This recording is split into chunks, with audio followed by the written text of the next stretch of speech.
Après avoir survécu aux événements de Jurassic Park 3, les Kirby disparaissent de l'univers jurassique, sûrement chez eux dans l'Oklahoma. Depuis 2001 donc, nous ne savons pas ce que Paul, Amanda ou Eric sont devenus. Dans cette vidéo, nous allons découvrir quelques éléments intéressants, dévoilés dernièrement par l'équipe en charge du site DinoTracker, et vous allez le voir, les Kirby sont toujours là, et ils ont même flairé un bon filon dans l'univers de Jurassic World Dominion, ou le monde d'après en français. C'est parti.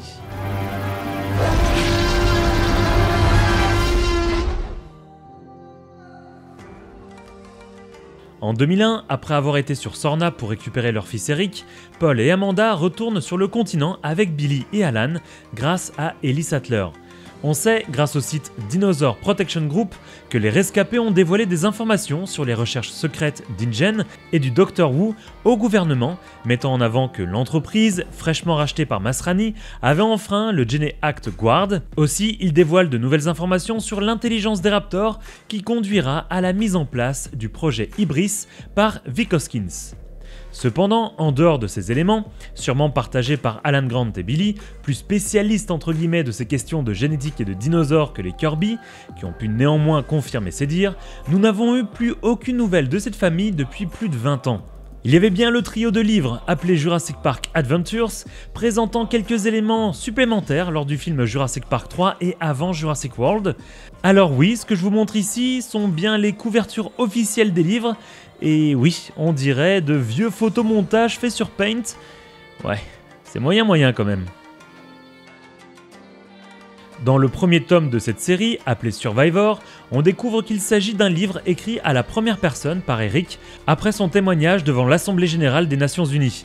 Pendant la majeure partie du livre, Eric concentre ses énergies à trouver un moyen de communiquer avec le monde extérieur afin de prouver qu'il est encore en vie et surtout afin que les autorités puissent lui envoyer de l'aide. Alors qu'il est à deux doigts de réussir, il va sacrifier son seul espoir de le faire afin de sauver la vie d'Iggy, un iguanodon d'une meute de raptors. Survivor ne couvre pas toute la période de 8 semaines où Eric était bloqué sur l'île, et dans la dernière partie du livre, on passe directement au moment où Eric entend une meute de raptors poursuivre des humains quelques instants avant qu'il ne sauve Alan Grant, comme on le voit dans Jurassic Park 3.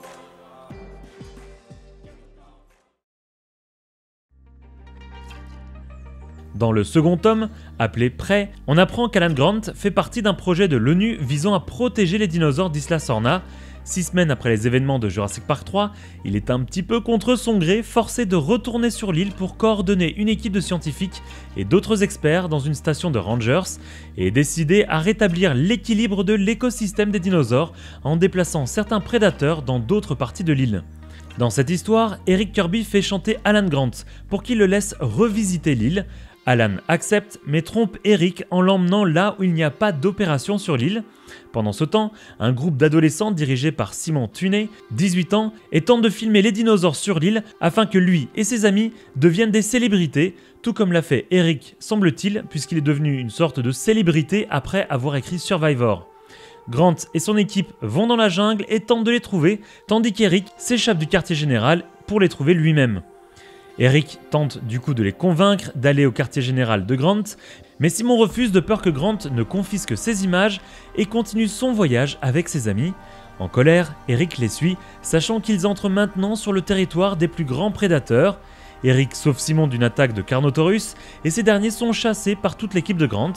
Avec des preuves vidéo enregistrées de son comportement dangereux, Simon est envoyé en prison, tandis que Grant loue la bravoure d'Eric et lui permet de devenir un membre temporaire de son équipe.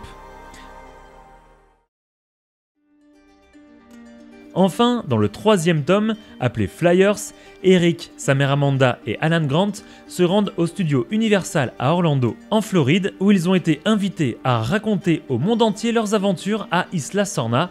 Cependant, le voyage devient un cauchemar lorsque les ptéranodons, attirés par l'abondance d'eau dans les lagunes artificielles du parc et de la nourriture, on parle ici de nourriture humaine, ils sont attirés par les humains, décident de s'arrêter là et de commencer à attaquer et mutiler les gens. Personne ne veut que les animaux soient tués, alors Grant, Amanda et Eric et un journaliste nommé Manly Wilkes élaborent un plan pour les capturer. Avant d'aller plus loin dans cette vidéo, si cette vidéo vous plaît, n'hésitez pas à vous abonner à la chaîne et à activer la cloche pour ne louper aucune de mes prochaines vidéos, à commenter, liker et partager cette vidéo sur vos réseaux sociaux, ça aide la chaîne à se développer. Et également, si vous voulez aider un petit peu plus la chaîne, n'hésitez pas à cliquer sur l'onglet rejoindre sous cette vidéo pour avoir accès à des avantages exclusifs sur la chaîne, ou bien à visiter la boutique officielle Jurassic Smash. Merci encore une fois à tous d'être de plus en plus nombreux et nombreuses à chaque jour à suivre la chaîne et mes différents réseaux sociaux, ça me fait vraiment plaisir.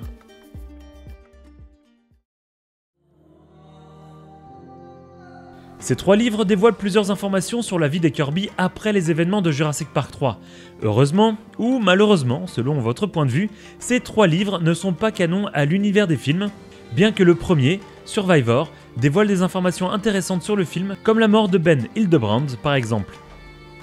Alors sans éléments concrets, qu'est-il advenu de cette famille? Eh bien dans une vidéo making-of de la création du site DinoTracker, on apprend plusieurs éléments intéressants lâchés par les membres de l'entreprise de communication en charge du site, Chaos Theorem.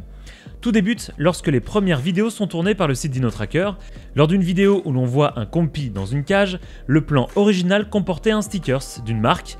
Pour ne pas avoir de soucis au niveau des droits, l'équipe a décidé de modifier ce sticker et d'en créer un autre. Une idée a donc germé ici, pourquoi ne pas faire revenir les Kirby via ce sticker? On apprend alors qu'ils vont faire évoluer l'entreprise de Paul Kirby en la transformant en une entreprise liée aux dinosaures.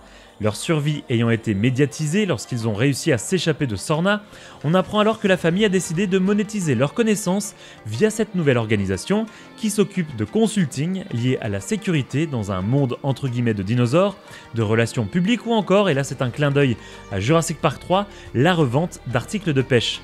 Une référence à la scène où Paul explique qu'il pêchait et qu'il a fait couler la remorque avec son bateau et que le dépanneur a également coulé lorsqu'il a essayé de l'aider.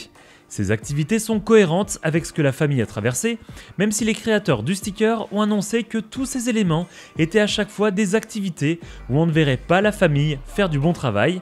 On apprend que les éléments ont été sélectionnés afin d'être tournés un petit peu en dérision, à la manière de Paul et Amanda dans le film Jurassic Park 3. Dans un autre post de DinoTracker, sur une photo prise par un membre de l'équipe, on peut voir qu'un accident venait d'avoir lieu. Cet accident est bien réel, et les personnes impliquées s'en sont sorties indemnes. Les créateurs du site ont demandé à Universal s'ils pouvaient utiliser l'image qu'ils avaient prise en photo, chose qu'ils ont acceptée. Ils ont alors voulu faire une nouvelle référence au Kirby en publiant cette fois-ci cette image dans l'Oklahoma, état dans lequel Amanda affirme à la fin de Jurassic Park 3 que les ptéranodons n'ont pas intérêt à venir faire leur nid. Dans la description de l'image, on apprend qu'un conducteur a pris la mauvaise décision en faisant peur à un ankylosaure qui tentait de traverser la route. Dans la vidéo, on apprend pourquoi le dinosaure s'en est pris à la voiture. Le conducteur a été frustré de voir que le dinosaure lui bloquait le passage et a décidé de klaxonner. Vu que le véhicule possède ce sticker, on peut penser qu'il s'agisse ici d'une voiture de Paul ou Amanda.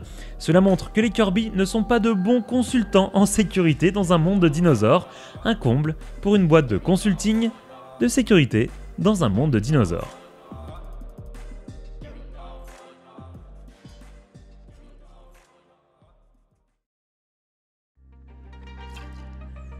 De ce fait, on sait aujourd'hui que la famille Kirby a su évoluer en ouvrant une nouvelle société basée sur des événements marquants, tout en voulant s'affranchir de ces vieux démons sur le site B pour surfer sur la vague et tenter de survivre dans un monde de dinosaures dans lequel, à leur manière, ils en avaient pu faire l'expérience plus de 20 ans auparavant. On peut également prendre ces éléments plus comme des easter eggs, plus comme des références entre guillemets, plutôt que des faits concrets sur la vie que peuvent mener la famille. Et vous, qu'est-ce que vous en pensez ? Est-ce que, à votre avis, les Kirby ont bel et bien monté cette boîte de consulting de sécurité dans les dinosaures? Ou bien s'agit-il pour vous que de simples petites références, des petits easter eggs cachés pour les fans de la saga Jurassic Park? N'hésitez pas à me dire tout ça en commentaire. Et voilà les amis, c'est la fin de cette vidéo. Nous on se donne rendez-vous très prochainement pour de nouvelles aventures sur la chaîne Jurassic Smash. Salut à tous!